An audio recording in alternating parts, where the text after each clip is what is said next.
Now I'll show you something amazing in Acts of the Apostles. और कुछ बहुत ही अद्भुत है जो मैं आपको दिखाना चाहता हूँ प्रेरितों के काम में। In Acts chapter 12, प्रेरितों के काम उसका 12वां अध्याय, we read that King Herod laid hands on some of the belong to the church to mistreat them. Acts 12 verse 1. प्रेरितों के काम 12वां अध्याय पहला वचन हम पढ़ते हैं कि हेरोदेस राजा ने कलीसिया के कई व्यक्तियों को सताने के लिए उन पर हाथ डाले। And among them was one of the apostles, James, the brother of John, verse 2. और दूसरा वचन उसमें से यूहन्ना के भाई याकूब को एक व्यक्ति था। And Herod just chopped off his head with a sword. और हेरोदेस ने उसे तलवार से मरवा डाला, इसका मतलब उसकी गर्दन को काट दिया। He was only 30 years old. वो केवल 30 वर्षों का था। How useful he would have been if he had lived for another 35 years. वो कितना उपयोगी होता अगर और 35 वर्षों तक वो जीवित रहता तो। But God allowed him to be killed. पर परमेश्वर ने अनुमति दी उसे मारे जाने की।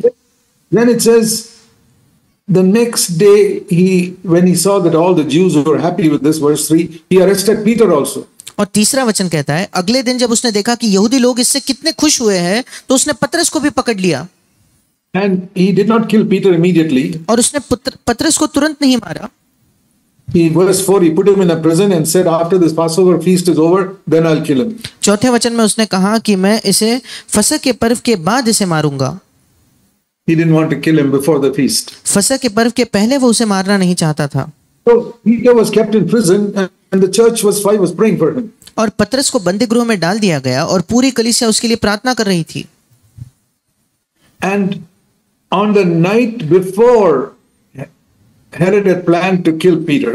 और जिस दिन पतरस को मारने का योजना की गई थी उसके पहले रात में one angel came. एक स्वर्गदूत आया। We read Peter in verse 6 was tied up with chains. हम छठे वचन में पढ़ते हैं कि पतरस को जंजीरों से बांधा हुआ था। And verse 7, an angel suddenly came and struck his side and told him to get up. और सातवां वचन, एक स्वर्गदूत उसके पास आ खड़ा हुआ और उसे कहा कि उठ जा। And his chains fell off. और उसकी जंजीरें खुलकर गिर पड़ी। And they passed through the first and second guard, and everything opened out, all the gates opened automatically. और वो पहले पहरेदार, दूसरे पहरेदार, सबसे निकलकर सब फाटक अपने आप खुल गए। And then he went to the house where the prayer meeting was going on. और फिर वो उस घर में गया जहां प्रार्थना सभा, उसी के छुटकारे की प्रार्थना सभा चल रही थी। And verse 13, he knocked at the door of that gate. और 13 वचन, उसने उस फाटक को खटखटाया। And he came in there and told them how the Lord had delivered him. और वो अंदर आकर उन्हें बताता है कैसे प्रभु ने उसे छुड़ाया। In verse 17. 17 वचन में। Now my question is, अब मेरा प्रश्न ये है, why didn't God send an angel 2 days earlier and deliver James also in the same way? क्यों 2 दिन पहले परमेश्वर ने एक स्वर्गदूत को भेजकर इसी तरीके से याकूब को नहीं छुड़ाया? He delivered Peter so easily. उसने पतरस को बड़े आसानी से छुड़ाया। 2 days earlier, the angel could have come and said, James, come, I'll take you out. He would have taken him out in the same way. 2 दिन पहले स्वर्गदूत आकर याकूब को भी कहता कि चल बाहर, और उसी तरीके से उसके छुटकारा करता।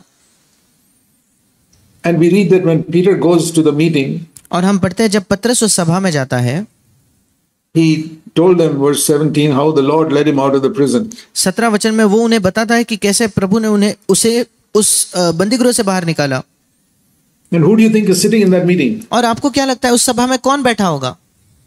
The mother of James who was killed 2 days earlier. जिस याकूब की 2 दिन पहले हत्या कर दी गई, उसकी माँ वहां बैठी होगी।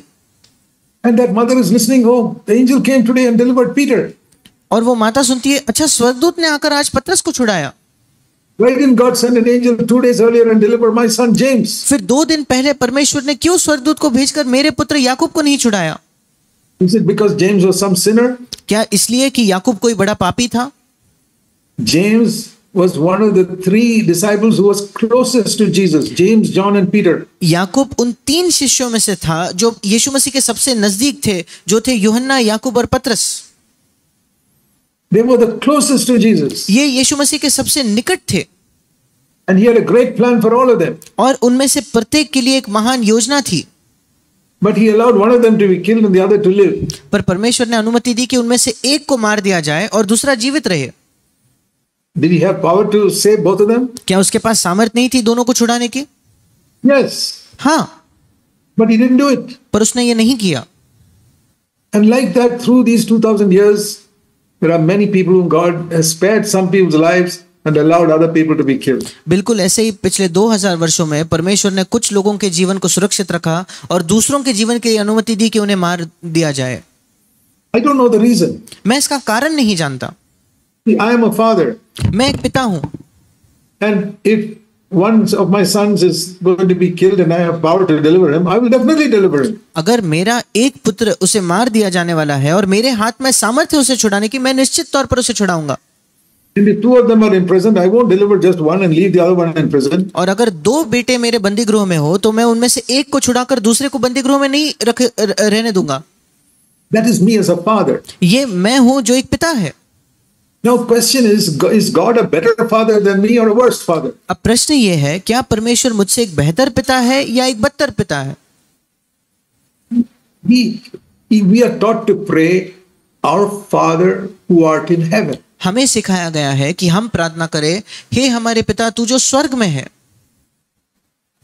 That is two things we are thinking there. वहां हम दो चीजों के विषय में सोचते हैं। I'm talking to my father who loves me. एक तो मैं अपने पिता से बात करता हूं जो मुझसे प्रेम रखता है।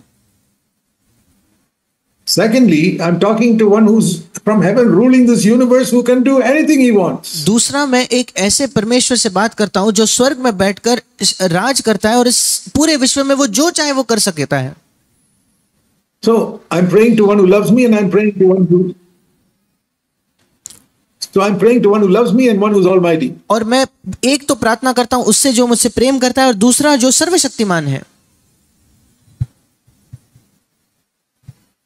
That's how Jesus taught us to pray every time. ऐसे यीशु मसीह ने हमें हर समय प्रार्थना करने सिखाया। Whenever we pray, we must believe two things. जब कभी हम प्रार्थना करें हमें दो चीजों पर विश्वास करना चाहिए। I'm praying to one who loves me, my Father. मैं एक तो उससे प्रार्थना करता हूं जो मुझसे प्रेम करता है, जो मेरा पिता है। And I'm praying to one who's almighty who can do anything in the world. और मैं उससे प्रार्थना करता हूं जो सर्वशक्तिमान है और जो इस संसार में कुछ भी कर सकता है। I have faith when I pray because of two things. मेरे अंदर विश्वास है जब मैं प्रार्थना करता हूं दो कारणों से। I'm praying to one who loves me. पहला कारण, मैं उससे प्रार्थना करता हूं जो मुझसे प्रेम करता है। Loves me more than my mother and my father and anybody on earth. मेरी माता, मेरे पिता या इस संसार में किसी भी अन्य व्यक्ति से ज्यादा वो मुझसे प्रेम करता है। That's what I'm praying to. उसी से मैं प्रार्थना कर रहा हूं। And secondly, one who is more powerful than any king or military or anybody in the world. और दूसरा, मैं उससे प्रार्थना कर रहा हूं जो ज्यादा शक्तिमान है किसी भी राजा से, किसी भी सेना या इस संसार के किसी भी व्यक्ति से बढ़कर। If I believe those two things, I have faith. अगर मैं इन दो चीजों पर विश्वास करूं तब मेरे मन में विश्वास होगा। So James's mother must have prayed, Father, you are all power. Please deliver my son James from the prison. और याकूब की मां ने प्रार्थना की होगी, पिता तेरे पास पूरा अधिकार है और सामर्थ्य है, कृपया मेरे बेटे को बंदीगृह से छुड़ा। But the next thing she hears is that her son's head is chopped off and he is killed. पर अगली चीज जो वो सुनती है कि उसका सर कटवा दिया गया है और याकूब को मार दिया गया है। So did she lose her faith? क्या उसने अपना विश्वास खो दिया? Did she think my prayer is all waste of time, useless? क्या उसने ये सोचा कि मेरे प्रार्थना करना बिल्कुल भी व्यर्थ है? No. नहीं। She said, God, your ways are perfect. उसने कहा, परमेश्वर तेरे मार्ग सिद्ध है। So I want to show you two verses in the Old Testament. और मैं आपको पुराने नियम के दो वचन दिखाना चाहता हूं। It says in Isaiah 55, यशायाह उसका 55 अध्याय verse 6. उसका 6वां वचन। Seek the Lord when he can be found, call upon him when he is near. जब तक यहोवा मिल सकता है तब तक उसकी खोज में रहो, जब तक वो निकट है तब तक उसे पुकारो। That is, he's telling us to pray in Jesus' name. यहाँ इसका मतलब वो हमें यीशु के नाम से प्रार्थना करने को कहता है। Pray in Jesus' name. That day they just prayed to God. अब हम यीशु के नाम से प्रार्थना करते हैं, उन दिनों में परमेश्वर से प्रार्थना करते थे। But then the Lord told them something. पर फिर प्रभु ने उन्हें एक और बात बताई। Before you pray, प्रार्थना करने से पहले 7, make sure you've forsaken your wicked ways and your unrighteous thoughts. 7वां वचन, दुष्ट अपनी चाल चलन और अनर्थकारी अपने सोच विचार को छोड़ दे प्रार्थना करने से पहले। And then remember another thing. और उसके बाद एक और चीज याद रखिए, God will not answer your prayer in the way you think is best. परमेश्वर आपके प्रार्थना का उत्तर उस तरीके से नहीं देगा जो आपको लगता है सबसे बेहतर है। In the way he thinks is best. वो उस प्रार्थना का उत्तर उस तरीके से देगा जो वो समझता है सबसे बेहतर है।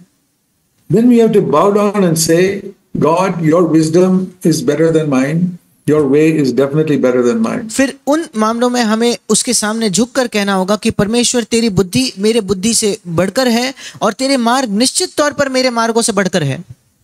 We can't understand. It looks as if God doesn't love us. और हम ये समझ नहीं सकते क्योंकि हमें लगता है कि परमेश्वर तो मुझसे प्रेम करता है, Because we don't understand God's ways. पर हम परमेश्वर के मार्ग नहीं समझ रहे। See, it says in verse 8, 8वां वचन कहता है, My thoughts are not like your thoughts. My ways are not your ways, says the Lord. मेरे विचार और तुम्हारे विचार एक समान नहीं है, न तुम्हारी गति और मेरी गति एक सी है, ऐसा यहोवा कहता है।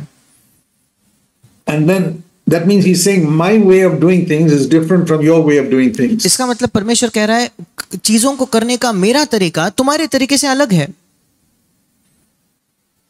You may think I hate you, but actually I love you. आपको ये लगेगा कि मैं आपसे नफरत करता हूं, पर वाकई में तो मैं आपसे प्रेम करता हूं। So I'll give you an example. मैं आपको एक उदाहरण देता हूं। When a father takes his child to the first day in kindergarten in school, जब एक पिता अपने बच्चे को उसके स्कूल में पहले दिन बालवाड़ी में ले जाता है, that child has always been with the parents for 4 years, all the time in the home. 4 वर्षों तक वो बच्चा निरंतर हर समय अपने माता पिता के साथ अपने घर ही में रहा है। Now the mother or father take him to a school where he doesn't know anybody. अब वो माता और पिता उसे किसी स्कूल में ले जाते हैं जहां वो किसी और को नहीं जानता। Never seen the teacher, never seen the other children. उस बच्चे ने ना तो शिक्षकों को देखा है, ना ही दूसरे बच्चों को देखा है। Some strange building called a school. कोई बड़ी अनजान ऐसी बिल्डिंग है जिसको स्कूल कहा जाता है। And the mother the father leaves the child there. और वो माता पिता उस बच्चे को वहां छोड़ देते हैं। And he walks away. और वो लौटकर वापस चलने लगता है। Child is crying. No, I want to come with you, Daddy. और वो बच्चा रोता है कि नहीं पापा, मैं आपके साथ वापस आना चाहता हूँ। But the father doesn't bring the child back. पर वो पिता उस बच्चे को वापस नहीं लाता। And the child is crying and crying and crying, and the father just walks away. और वो बच्चा रोता है रोता है रोता है और वो पिता वहां से चले जाता है। First day in school, that is the experience of many children. School का जो पहला दिन है ये कई बच्चों का अनुभव है। That was the experience of my children when I took them to school first day. ये मेरे बच्चों का अनुभव था जब पहले दिन मैं उन्हें स्कूल में ले गया। Why did I leave them? क्यों मैं उन्हें वहां छोड़कर आया? Because I did not love them? क्या इसलिए कि मैं उनसे प्रेम नहीं करता था? It's because I loved them. क्योंकि मैं उनसे प्रेम करता था। I wanted them to get an education so that they'll grow up and get a job. मैं चाहता था कि वो पढ़ लिख कर शिक्षा प्राप्त करे ताकि वे बड़े होकर एक नौकरी प्राप्त कर सके। If I listen to their crying and take them and never home and never send them to school, अगर मैं उनका रोना सुनकर उन्हें घर ले जाता और फिर कभी स्कूल नहीं भेजता तो they'll be 20 years old at home, won't be able to read or write and won't be able to do anything. वे 20 साल के होते, घर पर होते, ना ही पढ़ना लिखना जानते, ना ही कुछ करना जानते। So it is an act of love which the child cannot understand because it is 4 years old. मतलब ये एक प्रेम की एक कृति है जो वो बच्चा नहीं समझ पाता क्योंकि वो केवल 4 वर्ष का है।